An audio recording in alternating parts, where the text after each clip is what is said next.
Hello and welcome to the APEC EMEA version of the new contributor orientation meeting for the Kubernetes project. Today is the 22nd of November. First up, some housekeeping items. Before we start, this meeting is being recorded and will be published on YouTube. All meetings in the Kubernetes community abide by a code of conduct, which you can find at the link on the bottom of the slides. It basically sums up, please be respectful to the speakers and your fellow attendees, and in general, be excellent to each other. Please use the chat to ask questions and have discussions throughout this call. There will be a Q&A section at the end where we encourage you to ask questions verbally if you would like to. A copy of the slides is always available on GitHub, and the link is also in the meeting invite. We will post the link to this now. Just give me a second. So basically, you can find all of this information here. All right. The purpose why we created this meeting is basically to orient you in the Kubernetes community. That means giving you a sense of how the community works and what your part is and or could be within the community. We will start off with a presentation to just give you the information about the community. Then we will have a Q&A section where you're welcome to ask any questions. And any question that you can ask basically can benefit anyone that is watching the recording. So please ask questions verbally or write them in chat so that we can basically read them out. Hi, I'm Mario. Today I will be your host. I am part of SIGCADE's Infra, which is the infrastructure project, part of the project. I'm also part in SIG Contrib X and the SIG Contrib X Comms sub-project, where I am a tech lead. Let's dive in. What are we? The Kubernetes community is a very big group of people who work together to create and maintain the Kubernetes project. You can see some of them in this picture. This picture was taken last week at the Kubernetes Contributor Summit in North America. Here are some numbers to give you a sense of just how big the community is. We track the data about our contributors via GitHub and a few other contributor tools. And we collect them in a tool called DevStats. This is basically a big database of information about the Kubernetes project and all of the other CNCF projects to figure out who contributed to it. And feel free to explore this by yourself. These stats were pulled from November the 14th, so last week also when they were published. So we have over 92,000 contributors with over 4.4 million contributions and 7.4K reviewers. We will talk about more what the contribution means a little bit later. Here's another visualization of how our community is growing. This graph is from the 2023 Kubernetes project journal report. And we grew basically from 0 to 80,000 contributors in our first 10 years. Now, before we go deeper into the community, some of you may be unfamiliar what Kubernetes is and what it does. So Kubernetes is an open source container orchestration tool. Open source means that it's made by people around the world, some of whom are paid to work on it, but many whom are volunteers. And the code of the Kubernetes software is publicly available under an open source license that describes exactly who, when, and how the software and its source code can be used. And the good thing about Kubernetes is it's orchestrating containers. And let's have a look on what this means. So businesses basically have many applications they need to run. For example, they may have a payroll application, logistics application, or a company website. And these applications need to run somewhere. So businesses also have a lot of computers to run those applications on. And Kubernetes enables business to say, hey, Kubernetes, here computers I have, and here's the app that I need to run. So you can describe various levels of detail of how the application needs to run, or how the hardware needs to be configured. And it also provides some functionality for managing the application while it's running. For example, it can provide some help for process for updating the application to a new version. Exactly how it does all this magic is what Kubernetes contributors work to maintain and improve basically all day. And now let's have a look and see how our community is basically structured. So the Kubernetes is an open source project, as we mentioned, within the Cloud Native Computing Foundation, which is a non-profit organization that's goal is to make cloud native ubiquitous. In the end, they support many open source projects. Currently, there are over 200 of them, and enable companies to run stuff in the cloud by using those open source projects.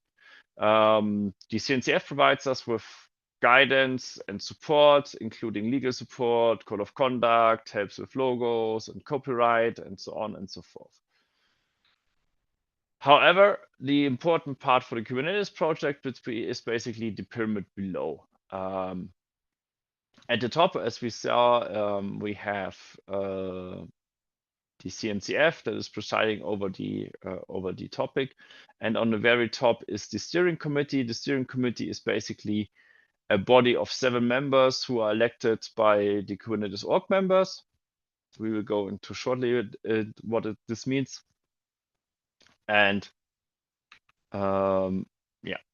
then we have, with a project that is so large, there are many different concepts within the project that need different skills and knowledge. And for example, for Kubernetes nodes, we need a specific area of expertise. And we also have like Kubernetes docs that need to folks with different expertise to work on. And people who work on a specific area of the project gather together in something that is called SIG.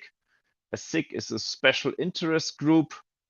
And these break up the work of building and maintaining the Kubernetes project into usable chunks. Sometimes, however, there are big areas that need attention that are both very significant and cut across SIGs. And sometimes we split those into what is called a working group. A working group is usually something temporary and is there to address a specific issue and is meant to disappear as a focus group once the topic is sufficiently addressed by the ongoing SIG work. A defining characteristic of a working group is that they generally don't own any code or features, at least not in long term. Working groups work either or will be owned by one or many SIGs. And by the time the working group dissolves, it basically goes into the SIG. Sometimes, and that's not often, but it happens eventually, is that a SIG or a working group will become a SIG. But even the work of a SIG can be quite broad in scope, and there can be hundreds of contributors to a single SIG. So SIGs further break down their work into sub-projects. And currently we have 24 special interest groups, we have 7 working groups, and we have 3 committees in the Kubernetes community. We can further group the SIGs and working groups by their scope. which means some SIGs operate on a project level, and all other work in the project is basically depending on them. Some groups work on a horizontal level, which means that they have a technical focus that is both deep and broad and own core functionalities from a project architecture perspective. And we have vertical groups that have deep specific technical focus that depends on the work of a horizontal group. And of course, both horizontal and vertical groups are dependent of the work of the project groups. So here we have a diagram of all of the SIGs and working groups that are currently active in the Kubernetes project. For example, to call just out a few are SIG release and docs that who work you might be familiar with, and they operate on a project scope level. We also have SIG infra on this level that, for example, is maintaining the dl.kls.io registry and artifactory. But you also may have not known it or heard it, but we have also something like SIG API machinery and SIG auth, and those are considered horizontal groups. And in the vertical groups, you can find also a lot of familiar concepts like auto-scaling, scheduling, networking, and node. You might want to go back to this diagram later when you're exploring groups to contribute to. And also feel free to ask questions about those in the Q&A or in verbally or in chat now. But for now, we are going to move along and talk more about contribution. So now you have learned how our community is structured. Let's basically start exploring where you would fit in this, and let's briefly see why you might want to contribute. There are many reasons for people to contribute to the Kubernetes community. For some, their job requires contributing. There are also contributors who work with the community on a purely volunteer base. There are also those who are somewhere in the middle, where their work needs them to contribute sometimes, but they also do extra work for the community outside of the job. So, for example, that's where I basically fall in. So why do so many people contribute without getting paid? They may want to grow a specific skill, or they maybe want to meet people working in the industry. They also just think the technology is cool and they want to deep dive and help build it. Or sometimes folk just want to be part of a community of people working towards a common goal. You should think really carefully about what you want to contribute and why you want to contribute. When you get more and more engaged with the community, you will get more out of it if you can basically tell people what your goal is and the way you want to go for. And if others know who you are and what do you want and what you can do, they can more easily help you find work opportunities and connections that will basically benefit you in the long run. Anyway, regardless of why you're interested in it, you're probably wondering what means to be a contributor.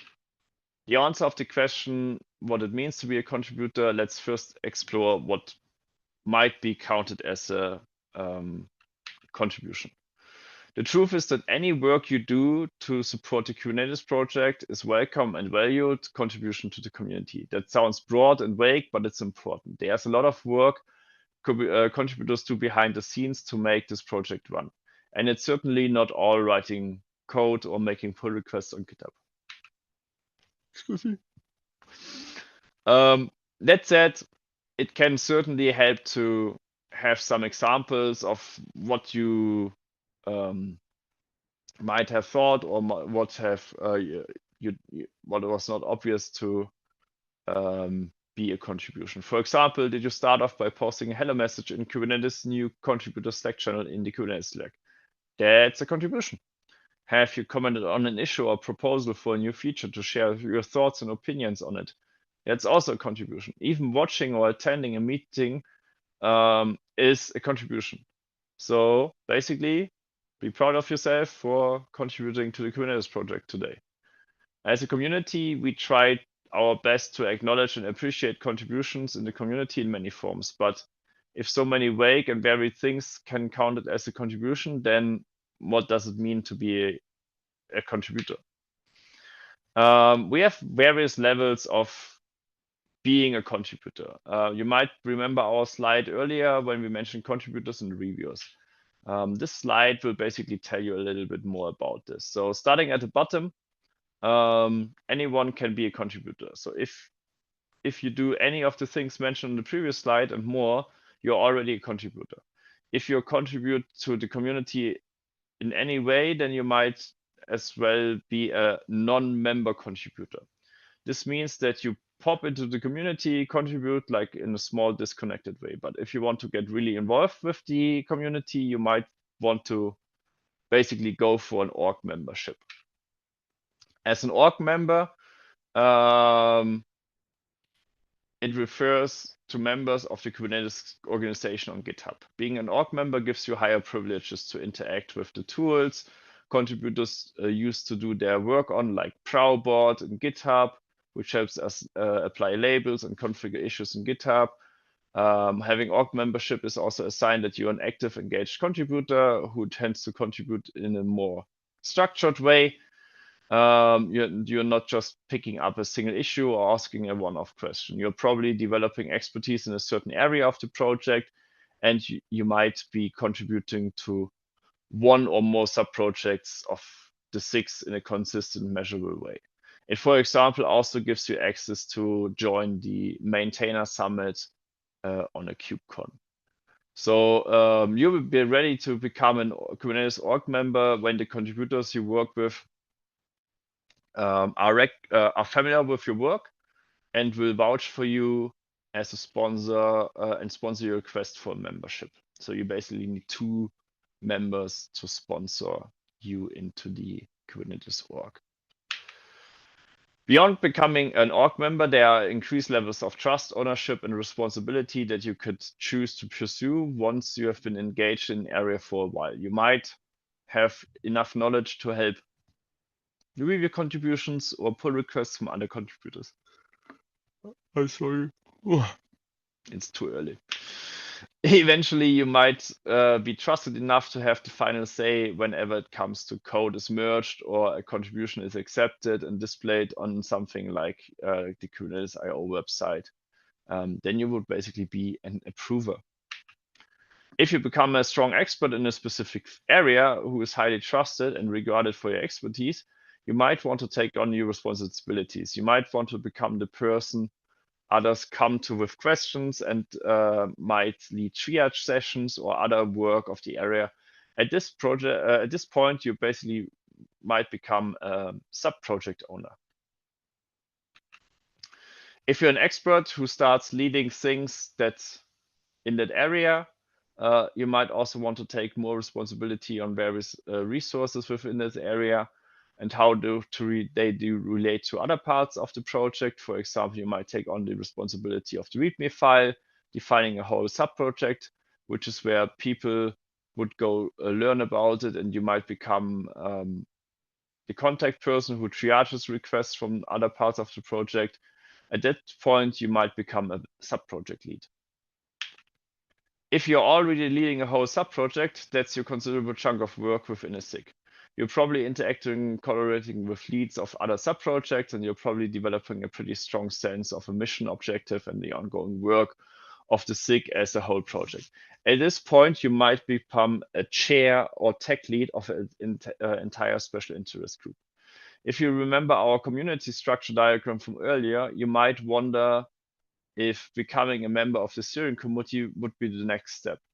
But steering committee is an elected position. You can actually run for steering at any point past org membership, but you will be more likely to get elected the better other contributors know your work. This ladder seems like the one true path in contributing, but I want to remind you that there is no single path for your contribution journey. Most contributors end up contributing in multiple areas of the project. Some people even develop ownership in different SIGs at the same time. Just because you're learning and contributing in one SIG doesn't mean that you can't check out other SIGs. Remember, most of the contributors are at least partially volunteers. Almost everyone contributing is doing it because they love it. So look around and find what you love. So for example, I started in SIG Infra, and then I moved more and more towards SIG Contrib-X. Now you basically know how the community is structured and how you might fit in. As we established, you might already be a non-member contributor.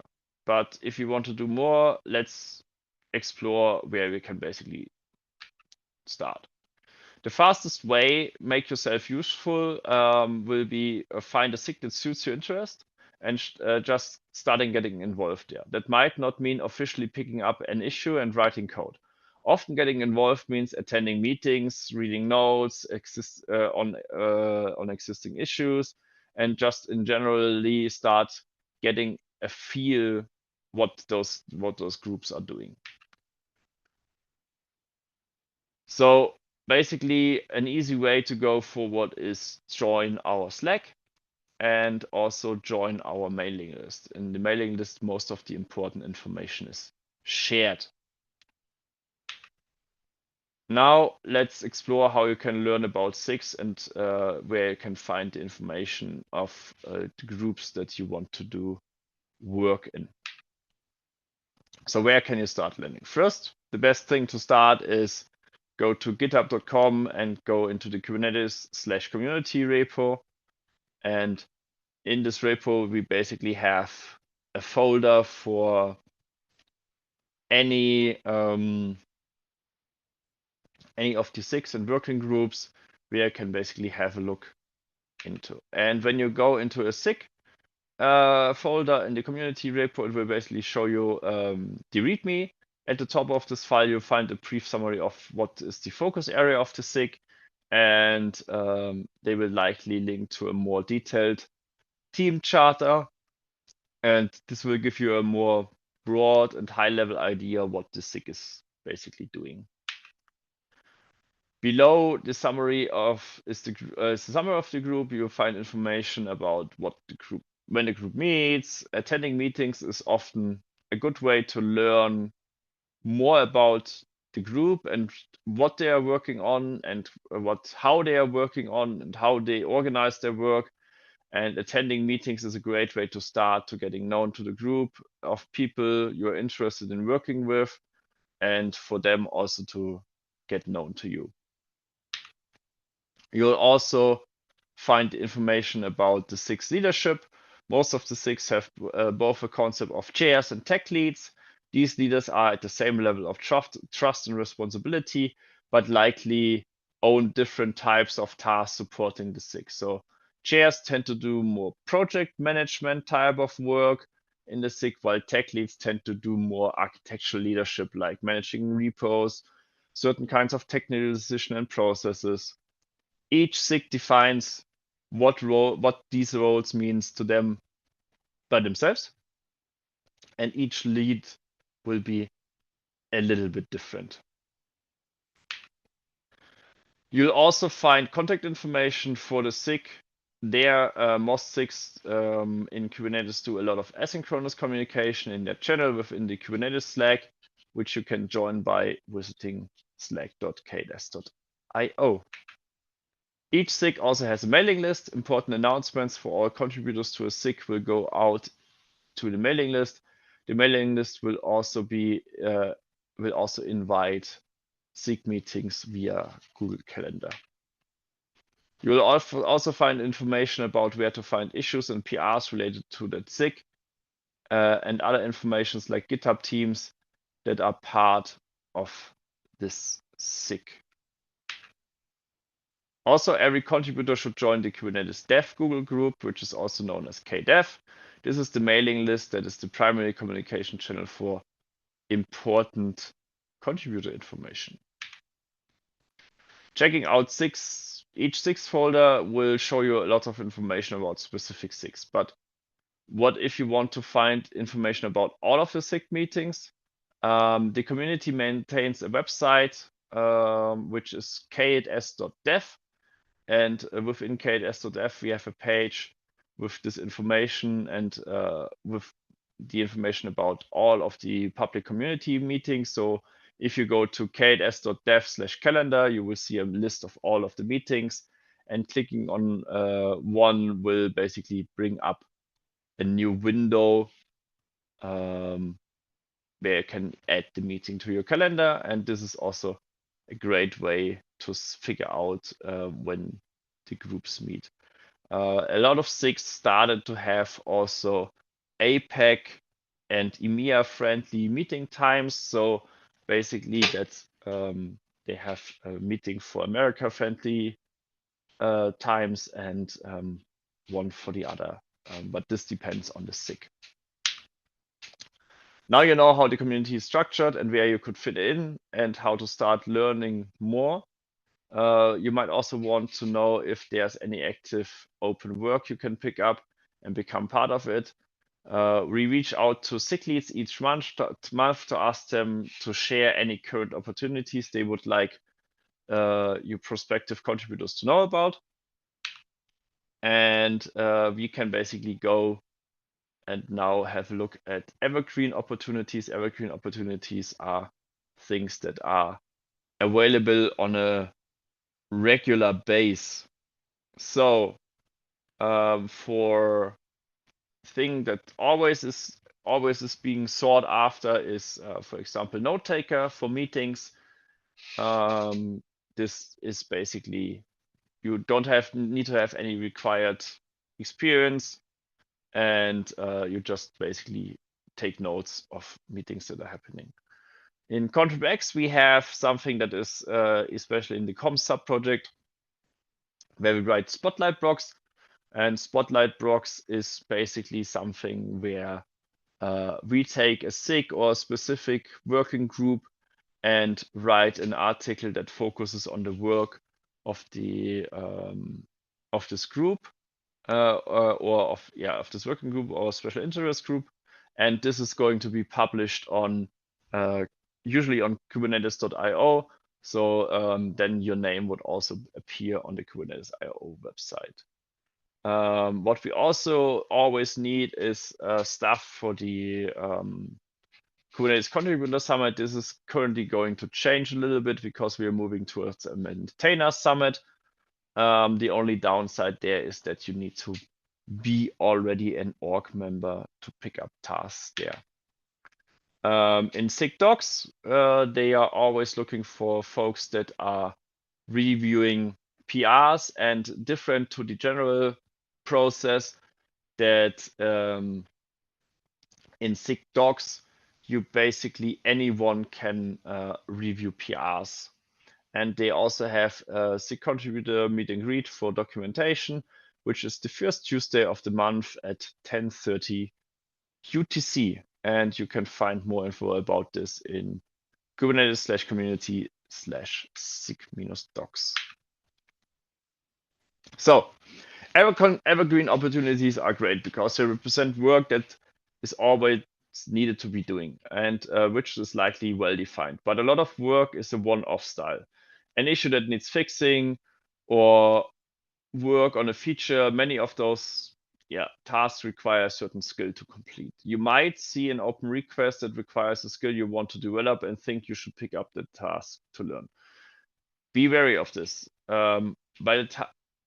If the task would be easy, someone of the SIG would have already done it. It probably wouldn't be an open request. Many requests with skill requirements are open because no one in the community currently has those skills, or they can't teach, so they can't teach them, or maybe they have the skill, but they don't have the time to pick it up.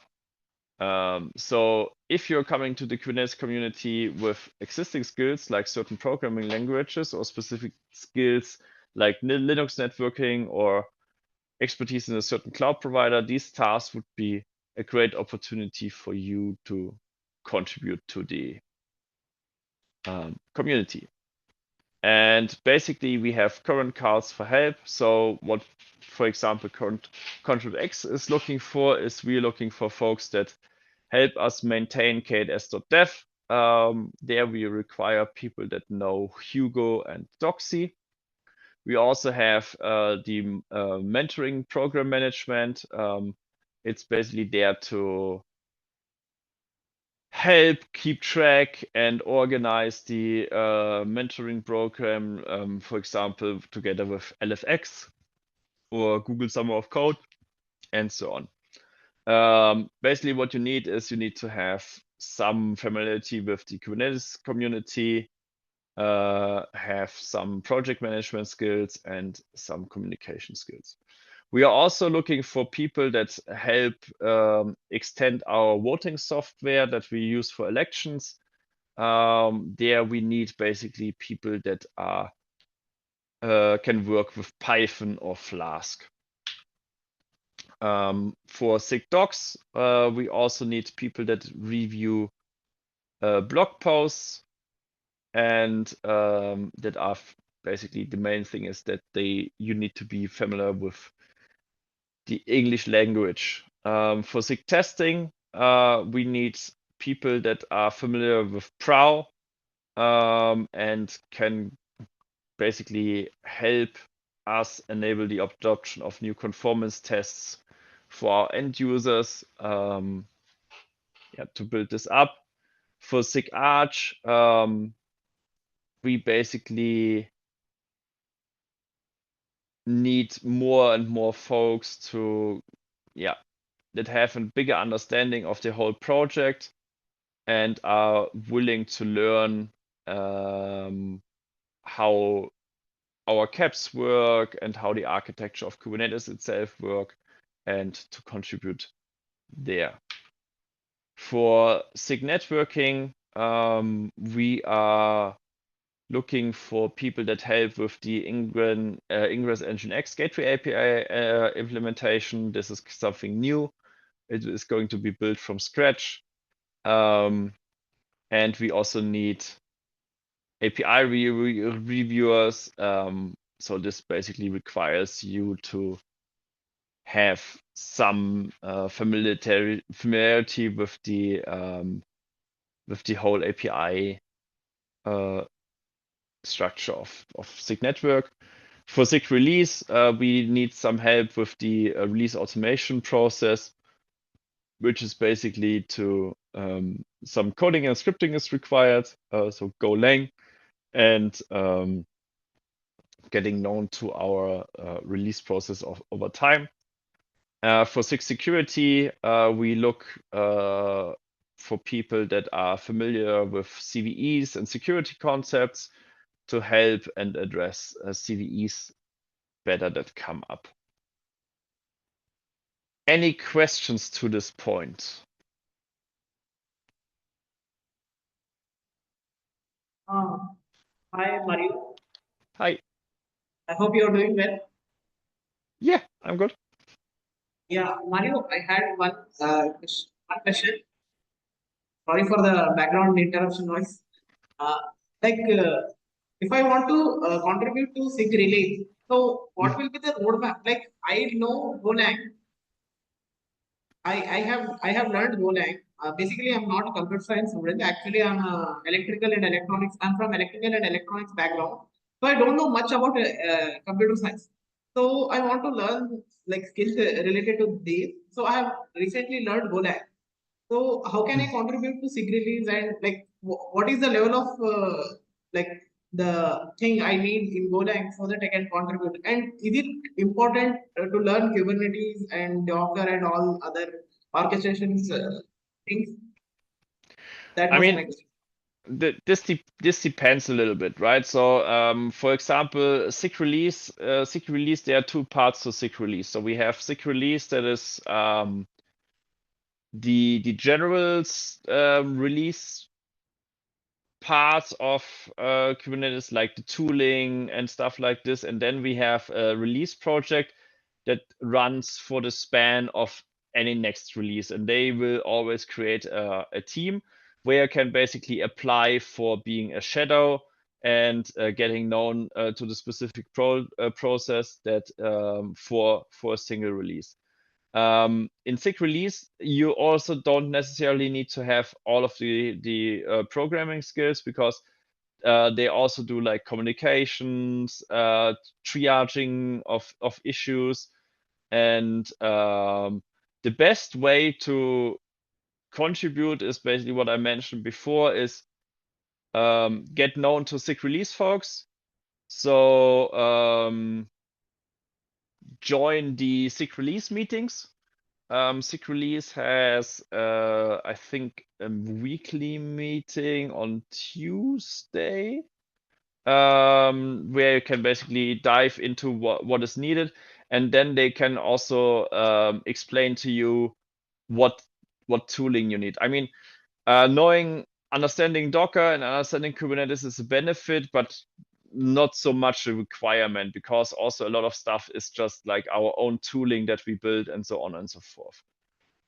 So my recommendation is join the Slack channel in the Kubernetes Slack for SIG release, and there then basically go ahead and talk to people and join the SIG release meeting.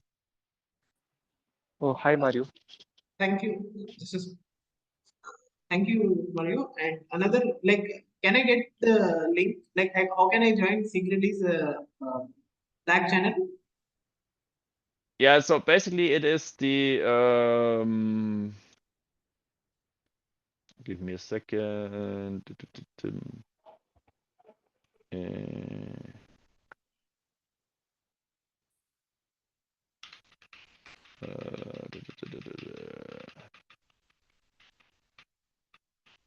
Yeah, so basically go to slack.kls.io, and then you join the Slack, and the Slack channel for SIG release is SIG-release. Okay, okay. Thank you, Mario. Sartak, you had a question. So it's a follow-up question. So basically, I really wanted to contribute some good contributions over the Kubernetes. So I really know a good stuff in Golang, and also all the conceptual, theoretical stuff regarding the Kubernetes. But whenever it comes to about any code contribution, I really find it very tough. So how could I basically improve this thing? I mean, that's basically the topic where what we would cover in the next quick part is doing code contributions without joining those meetings is really hard, because the concept of or the problem that we have in the Kubernetes community is usually that the code base is already really large. It's really complicated, and just by picking up an issue, you will most likely fail. So the best thing is to engage with the people in those meetings to figure out what would be a good issue and where to start from, because they can also like point you to certain things and help you navigate through our GitHub and our repository structure. So I will continue with the common contribution pitfalls, and maybe your question will be answered by this. So Yeah, sure. so basically, as mentioned, you go, probably that's what you have done. You go to the GitHub repo, you look for things like good first issue, and good first issue is you pick it up and then you solve it, right? So that's the idea of how to contribute to Kubernetes. The problem is usually it looks like pick up the good first issue and then let's move on. The problem is a lot of folks are being lost in the middle of nowhere. So we use a lot of tools. Like we have our Probot. you might not be familiar with Prow, because usually not a lot of folks are, because it's our own home built CI/CD pipeline and bot and stuff like this. But it's fine. Maybe you just start writing code, and once you open the PR, reviewers, approvers, and owners will appear to make sure that the issue has the right labels, that everything has tagged right, and all is good. The problem is when you make the PR and reviewers and approvers will be automatically assigned, but what if there are issues in your code? You might need to go back and forth with the reviewers on GitHub. Are you comfortable with dealing with comments and working on the pull request to work through it to see it to completion? So most got good first issues that get picked up by new non-member contributors never make it to completion. The code never gets checked in, and then the community has the stale issues, and the PRs are sitting around for work that is basically really needed to be done. But people got lost, ended up abandoning their contribution halfway, and then we need to fix it, we need to triage it, we need to open it again, and then people are stumbling in the next issue again. So the main thing that I can say and that I can advise to you is not get stuck in this thing, by go into a SIG meeting, start talking with the people, start interacting with the people, ask questions. The Kubernetes community is most forthcoming and the friendliest community that I've ever encountered. They also want that you succeed in your contribution.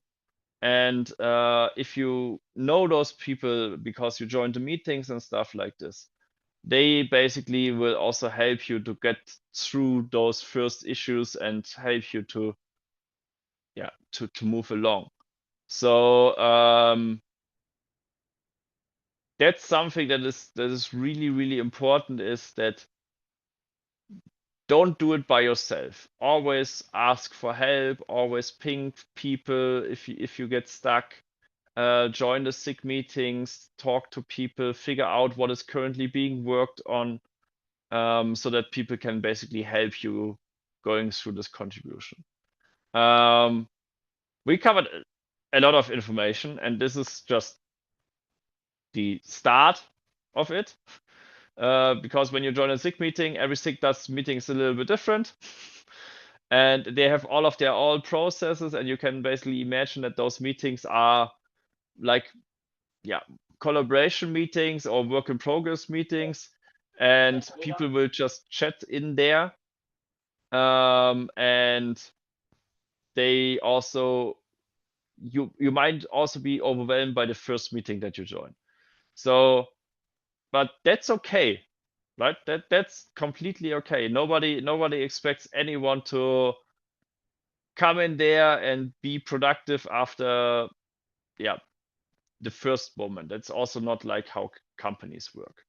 So be patient, join the Slack channels, join the meetings, and start working with the folks. The Kubernetes community is big. It's diverse. We have diverse terms of people. We have different skills. We have different backgrounds. It might also take some time to find a place where you want to, where you say like that's the place where I want to be. And you also might start in a SIG and figure out like that's not where I want to do, but that's fine. You can always move around. You can explore other groups within the project. A lot of folks end up contributing in multiple areas, and many find areas that they started is not the right for them and move to something else. And there's not the same journey for this for any contributor in the world. So it's always it's special to you, and you need to do it in the way how you like things, right? And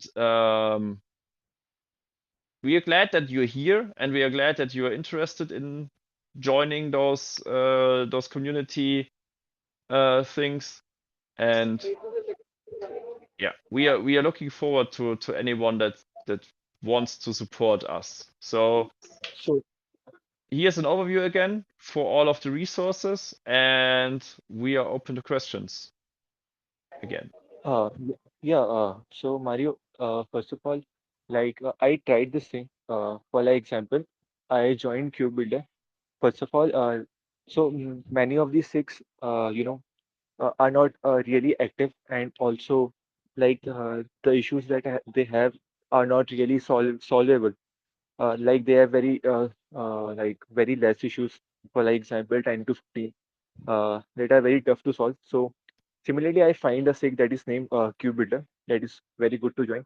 But a lot of a major issue is like many SIGs are not really conducting weekly meetups because they are not that much active contributors there. So maintainers just contact us in the like in the Slack. And when for like example, when I joined the KubeBuilder, I picked up an issue that is good first issue, and it required some concepts of Jinko. So I just learned them, and but when it's come to the implementation, it really become very tough because like they are using Kubernetes APIs, and it is very not very easy to learn about the Kubernetes APIs. So if you can right now structure the way that how we can get more involved with these six, like what are the prerequisite concepts that we should know before contributing in a particular SIG that is related to the Kubernetes. And as mentioned, the problem is that as you mentioned it yourself, good first issues are usually not good first issues. And because they already require a lot of things, or a lot of background knowledge. And all of the major six have regular meetings. So when you basically go on the kns.dev/calendar, you will probably find most of them. And in the Slack channel, they usually write if they don't have a meeting or if they have a meeting. So that's if you find a sub project, and that's mainly the case, that a lot of those stuff is sub projects of a SIG, and they do not necessarily meet on a regular base. This might be the case, but then you need to find out who is the owner of the sub project, or which SIG is the owner of the sub project, and join this SIG meeting. And there you can basically then start asking questions, or you ping people directly in Slack. But there's no other way to get around this, unfortunately, because as mentioned, a lot of folks do this either in their spare time or in their or partly in their work time, and it's really hard to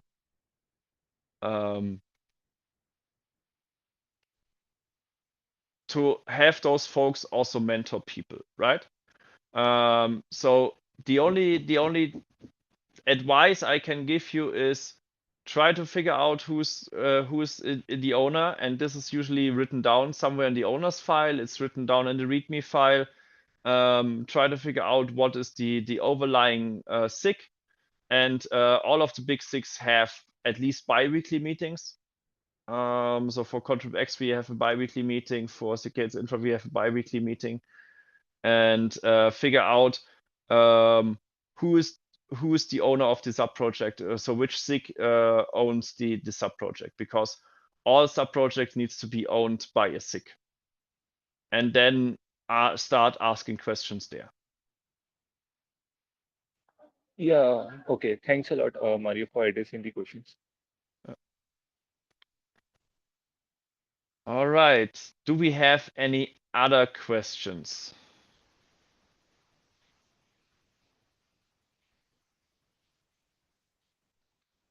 If not, thank you very much for joining. We are looking forward to see you in any other SIG meeting. feel free to also ask questions in the Slack channel for Kubernetes new contributors. There you will usually get an answer from anyone that is from Content X or will point you to specific folks that you can ping. With this, I wish you a pleasant weekend and see you around. Bye bye.